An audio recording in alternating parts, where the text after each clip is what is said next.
Video like जरूर कर लीजिए और ऐसे वीडियो लगातार फ्री में पाने के लिए चैनल को तुरंत सब्सक्राइब कर लीजिए और बेल आइकन को जरूर टैप कर लीजिए ताकि आगे भी सारे वीडियो आपको मिलते रहे। यूट्यूब में फॉलो करते हैं तो प्लीज ये वाला फ्री टेलीग्राम चैनल जरूर ज्वाइन कर लीजिएगा। सारे नोटिफिकेशन सारे अपडेट यहीं पे आते हैं, ध्यान रखिए। नमस्कार दोस्तों, स्वागत है आप सभी का R by study for civil services पर। तो दोस्तों, इस वीडियो में हम लोग डिस्कस करने जा रहे हैं विज्ञान के 10 सवाल जो कि आपकी आने वाली UP PCS, Uttarakhand PCS, MP PCS हुआ या फिर आर का री एग्ज़ाम है। इसके अलावा 2 और नई वैकेंसी आने वाली हैं, बीईओ है, इलाहाबाद हाईकोर्ट आर है। ठीक है, इन सभी के लिए बहुत ज़्यादा इंपॉर्टेंट है। इन सारे एग्जाम में आपको सभी को पता है कि साइंस से अच्छे खासे सवाल पूछे जाते हैं। साइंस MCQ का अच्छा खासा वेटेज होता है। तो चलिए शुरू करते हैं। विज्ञान के 10 सवाल, आउट ऑफ 10 आपके कितने स्कोर हुए कमेंट बॉक्स में बताइएगा। और दूसरा, किसी क्वेश्चन में अगर आपको डाउट हो तो आप उसको मेंशन कीजिएगा। तो चलिए शुरू करते हैं। सबसे पहले है, निम्नलिखित में से कौन सी शाखा अकार्बनिक रसायन विज्ञान की नहीं है और निम्नलिखित में से कौन सी शाखा कार्बनिक रसायन विज्ञान की नहीं है। ठीक है, तो दिया गया है जैव अकार्बनिक रसायन और बहुलक रसायन, फिर भू रसायन और बहुलक रसायन, कार्बन धात्विक रसायन और पदार्थ रसायन, संश्लिष्ट अकार्बनिक रसायन और औषधि रसायन। तो इसमें कौन सा है जो अकार्बनिक विज्ञान की शाखा नहीं है। तो देखिए, अकार्बनिक में धातु का काम नहीं होगा, तो कार्बन धात्विक जो है अकार्बनिक में नहीं है, और दूसरा पदार्थ रसायन जो है ये कार्बनिक रसायन में नहीं है। तो ऑप्शन सी यहाँ पे सही होगा। तो चलिए थोड़ा सुन लीजिए कि इनऑर्गेनिक केमिस्ट्री यानी अकार्बनिक रसायन की शाखाएं कौन कौन सी हैं। सबसे इसमें अकार्बनिक में आएगा जैव अकार्बनिक रसायन, भू रसायन, पदार्थ रसायन, संश्लिष्ट अकार्बनिक रसायन, ये अकार्बनिक रसायन में है। और कार्बनिक रसायन यानी ऑर्गेनिक केमिस्ट्री में क्या है, तो इसमें औषधि रसायन है, बहुलक रसायन, विन्यास रसायन और कार्बन धात्विक रसायन। ठीक, तो यहाँ पे हो गया सी। अगले सवाल की तरफ बढ़ते हैं। अगला सवाल देखिए, आपको इनमें से विषम विकल्प का चयन करना है, जो भी ऑड ऑप्शन हो। दिया गया है हाइपो कैल्शियम कार्बोनेट, सोरा potassium nitrate, gypsum sodium thiosulphate, chalk calcium sulphate. इसमें ऑड कौन सा है, विषम कौन सा है, तो ये है ऑप्शन बी। ठीक है, तो देखिए सबको पता है, ये देख लीजिए, याद कर लीजिएगा इसको। जो सोरा होता है वो होता है पोटेशियम नाइट्रेट। ठीक है, इसके अलावा ये तीनों गलत है। हाइपो जो है वो सोडियम थायोसल्फेट होता है, हाइपो होता है सोडियम थायोसल्फेट। जिप्सम क्या होता है, मैंने बहुत बार इसका केमिकल फार्मूला भी बताया है आप लोगों को। जिप्सम होता है calcium sulphate, gypsum calcium sulphate होता है, और चॉक होता है कैल्शियम कार्बोनेट। ठीक है, इस तरीके से ऑड क्या है, 3 ऑप्शन ये गलत दिए हुए हैं, ये दूसरा वाला सही है। ठीक है, सोरा पोटेशियम नाइट्रेट। तो अब अगले सवाल की तरफ बढ़ते हैं। निम्नलिखित में से आपको गलत विकल्प का चयन करना है। दिया गया है ब्लैक जिंक या जिंक सल्फाइड, फिर उसके बाद फॉस्जीन है, carbonyl chloride, pyrene carbon tetrachloride और वुड स्प्रिट एथिल एल्कोहल। ठीक है, तो इसमें गलत कौन सा है, तो देखिए गलत है इसमें ऑप्शन डी वाला। वुड स्प्रिट जो है एथिल एल्कोहल नहीं होता है, वो होता है मेथिल एल्कोहल या फिर मिथाइल एल्कोहल। ठीक है, इसके अलावा zinc sulphide, black zinc, carbonyl chloride, phosgene, carbon tetrachloride, pyrene. तो देखिए, अगर आपका साइंस बैकग्राउंड नहीं है तो जितने भी मैं यहाँ पे यौगिक पढ़ा रही हूँ और आपका SCS का जो मटेरियल है जिसमें यौगिकों के बारे में और उनका केमिकल फार्मूला दिया गया है, बस उतना ही रट लीजिएगा। ठीक है, तो जिनका ये केमिस्ट्री वाला बैकग्राउंड नहीं है वो लोग ये कर सकते हैं। अब आगे बढ़ते हैं। हवा में अक्रिय गैसों की खोज किसने की। ठीक है, अक्रिय गैसों की खोज यानी इनर्ट गैसेस की खोज किसने की, और परमाणु भार की खोज किसने की। ठीक, तो ये दोनों सवाल देखिए बहुत ही बढ़िया है, एक साथ भी पूछ सकता है, अलग अलग भी। तो अक्रिय गैसों की खोज किसने की थी, तो वो थे सर विलियम रैमसे। ठीक है, हवा में अक्रिय गैसों की खोज विलियम रैमसे हो गए। और साथ ही साथ परमाणु भार की खोज किसने की थी, तो ये थे थियोडोर रिचर्ड्स। तो ऑप्शन ए यहाँ पे सही होगा।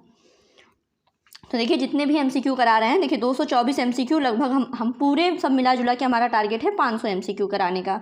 लगभग आधे करा चुके, तो इसमें जो खोज और वैज्ञानिक वाले हैं उनकी एक लिस्ट बना लीजिएगा आप सारे MCQ से उठा के। ठीक है, तो जहाँ तक मुझे उम्मीद है उससे बाहर तो कुछ नहीं आने वाला है। अब आगे बढ़ते हैं।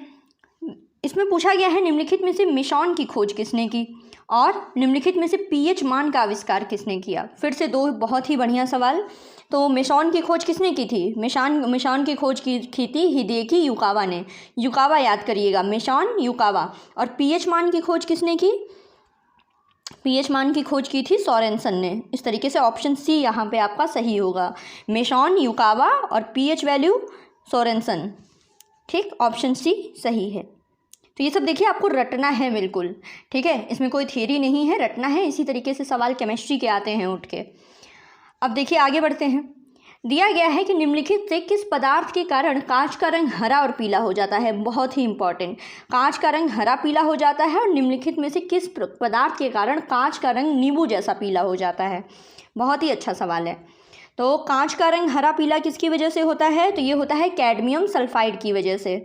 ठीक है, कैडमियम सल्फाइड की वजह से हरा पीला रंग हो जाता है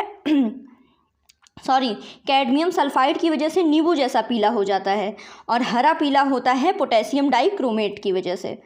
ठीक है, तो कांच में अगर हरा ऐसे याद रखिएगा, कांच में अगर हरा पूछेगा तो पोटेशियम डाइक्रोमेट हो गया, और नींबू जैसा पीला अगर पूछ दिया तो कैल्शियम सल्फाइड हो गया। अब आप लोगों के लिए 2 सवाल हैं। बताइए आप लोग, पटाखे में, जो पटाखा हम लोग दिवाली में छुड़ाते हैं, पटाखे में लाल रंग किसकी वजह से होता है? ठीक है, लाल रंग किसकी वजह से होता है? इसको कमेंट बॉक्स में बताइए। ये न्यूज़ में भी रहता है, कुछ रंग के पटाखे होते हैं जिन पे बैन भी लगाया जाता है। तो बताइए पटाखों में लाल रंग किसकी वजह से होता है? अब आगे बढ़ते हैं। दिया गया है अगला सवाल कि पॉलीविनाइल क्लोराइड बहुलक का उपयोग निम्नलिखित में से किसे बनाने में किया जाता है? और साथ ही साथ दूसरा सवाल उसी में है कि निम्नलिखित में से किसे बनाने में नायलॉन 66 बहुलक का उपयोग नहीं किया जाता है? ठीक, तो दिया गया है रस्सी और ब्रश, टेंट और संश्लेषित रेशा, बेल्ट, पैरासूट और रेनकोट और संश्लेषित ऊन। तो इसमें देखिए पॉलीविनाइल क्लोराइड बहुलक का उपयोग करते हैं हम लोग रेनकोट बनाने में। ठीक है, पॉलीविनाइल क्लोराइड बहुलक का उपयोग होता है रेनकोट बनाने में, और नायलॉन 66 का बहुलक का उपयोग नहीं किया जाता है संश्लेषित ऊन बनाने में। ठीक है, अब आगे बढ़ते हैं। हमारा अगला सवाल है, आपको विषम का चयन करना है जो इनमें से ऑड हो। तो नायलॉन 6 बहुलक टायर बनाने के लिए, पॉलीस्टाइरीन बहुलक जो है गियर बनाने में, ठीक है, फिर स्टीरीन ब्यूटाडाइन रबर बहुलक का चप्पल बनाने में, और टेरिलीन बहुलक पेंट बनाने में। तो इसमें अलग कौन सा है, विषम कौन सा है? तो देख लीजिए, सबसे पहले जो दिया है नायलॉन 6 बहुलक जो है टायर बनाने के लिए प्रयुक्त, ये बिल्कुल सही है। ठीक है, और उसके बाद टेरिलीन जो दिया है, टेरिलीन बहुलक पेंट बनाने में, स्टाइरीन ब्यूटाडाइन रबर बहुलक जो है चप्पल बनाने में, लेकिन जो गियर बनाने में उपयुक्त बहुलक होता है वो होता है बेकेलाइट। ठीक है, गियर बनाने के लिए हम लोग बेकेलाइट का यूज़ करते हैं, ना कि पॉलीस्टाइरीन का, बेकेलाइट का प्रयोग करते हैं। तो ये दूसरा वाला ऑप्शन गलत है, तो यही हुआ ऑड आपका विषम। ठीक है, इसके अलावा ये जो प्रयोग दिया गया है बहुलक का, ये याद कर लीजिएगा, चारों का चारों। अब आगे बढ़ते हैं अगले सवाल की तरफ। पूछा गया है कि प्रोड्यूसर गैस में निम्नलिखित में से किस गैस का प्रतिशत सबसे ज़्यादा होता है? प्रोड्यूसर गैस में, ठीक है, मोनोऑक्साइड, हाइड्रोजन, कार्बन डाइऑक्साइड या फिर नाइट्रोजन। ठीक है, तो इसमें देखिए जो प्रोड्यूसर गैस होती है उसमें सबसे ज़्यादा होता है नाइट्रोजन। तो इसके कंपोजिशन में पढ़ लेते हैं। तो देखिए सबसे पहले प्रोड्यूसर गैस में आपने क्या पढ़ा? नाइट्रोजन। नाइट्रोजन जो होती है ये लगभग आपकी 52.5% होती है।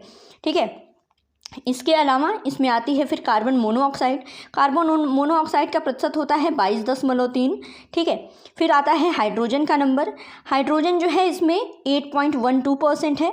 फिर आती है कार्बन डाइऑक्साइड। ठीक है, कार्बन डाइऑक्साइड 3%। ठीक है, ये हो गया ना, 50, 60, 70, 80, लगभग 90, 100। तो इसी तरीके से देख लीजिएगा, सबसे ज़्यादा प्रोड्यूसर गैस में नाइट्रोजन, फिर कार्बन मोनोऑक्साइड, देन हाइड्रोजन, फिर कार्बन डाइऑक्साइड। ठीक है, इस तरीके के सवाल पूछे जाते हैं। फिर उसके बाद है आपका आखिरी सवाल आज का कि निम्नलिखित में से कोल गैस में नहीं पाई जाती है। कोल गैस में क्या नहीं पाया जाता है और कौन सी गैस बायोगैस में नहीं पाई जाती है?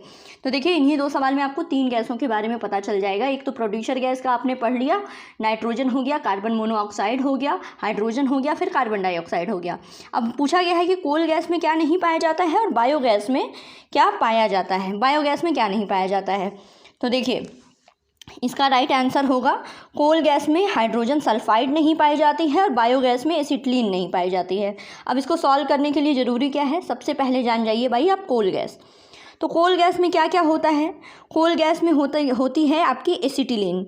ठीक है, कोल गैस में आपकी सबसे पहले होगा इसमें एसिटिलीन, ठीक है, एसिटिलीन हो गया, फिर एथिलीन होगा इसमें, ठीक है, एथिलीन हो गया, उसके बाद आता है आपका नाइट्रोजन और फिर आता है कार्बन डाइऑक्साइड, ठीक है। तो इसमें देखिए acetylene, ethylene, nitrogen, carbon dioxide, तो इसमें देखिए नाइट्रोजन वाला ऑप्शन नहीं होगा, एथिलीन वाला नहीं होगा, कार्बन डाइऑक्साइड वाला नहीं होगा, हाइड्रोजन सल्फाइड ये नहीं पाया जाता है। फिर उसके बाद दूसरी गैस आपको दी गई है बायोगैस। अब बायोगैस में क्या पाया जाता है, बायोगैस में आपका मीथेन हो गया, फिर कार्बन डाइऑक्साइड हो गया, नाइट्रोजन है, हाइड्रोजन है और हाइड्रोजन सल्फाइड है, ठीक है। तो ये सारी चीज़ें हैं तो इसमें एसिटिलीन नहीं पाई जाती है, ठीक है। तो आपने 3 गैस देखी, 2 सवाल में आपका 3 गैस मैंने बता दिया, इंपॉर्टेंट है, एग्ज़ाम में पूछे जाते हैं, ठीक है। तो इसके अलावा अब किसी भी सवाल में आपको कोई डाउट हो तो उसको ज़रूर मेंशन कीजिएगा। 10 सवाल हमने बहुत अच्छे से डिस्कस कर लिए। उस 10 सवाल में मैंने आपको लगभग 20 सवाल की इन्फॉर्मेशन दी हुई है। तो एक तरीके से 10 क्वेश्चन डिस्कस करने के साथ हमने 15 से 20 सवाल जो है आपके बना लिए, ठीक है। तो बस ऐसे ही पढ़ते रहिए। इसके अलावा मैं SCS के पेड ग्रुप के बारे में आप लोगों को बार बार बता रही हूँ कि टाइम कम है और कंपटीशन ज़्यादा है, सीट इलेक्शन की वजह से या फिर किसी भी रीज़न की वजह से भर भर के आ रही हैं। बहुत अच्छा मौका है। तो हमारे स्टडी फॉर सिविल सर्विसेज पर UP PCS का, साथ ही साथ RO का प्री और मेंस का, इसके अलावा आपका MP PCS है, उत्तराखंड PCS है, साथ ही साथ आपकी BEO हो गई और ARO और इलाहाबाद हाई कोर्ट वाली वैकेंसी आने वाली है, ठीक है। तो बस बिल्कुल लग जाइए। अगर आपको पेड ग्रुप लेना है तो डिस्क्रिप्शन बॉक्स में दिए गए नंबर पे आप कांटेक्ट कर सकते हैं। बिल्कुल रटना शुरू कर दीजिए। Thank you so much.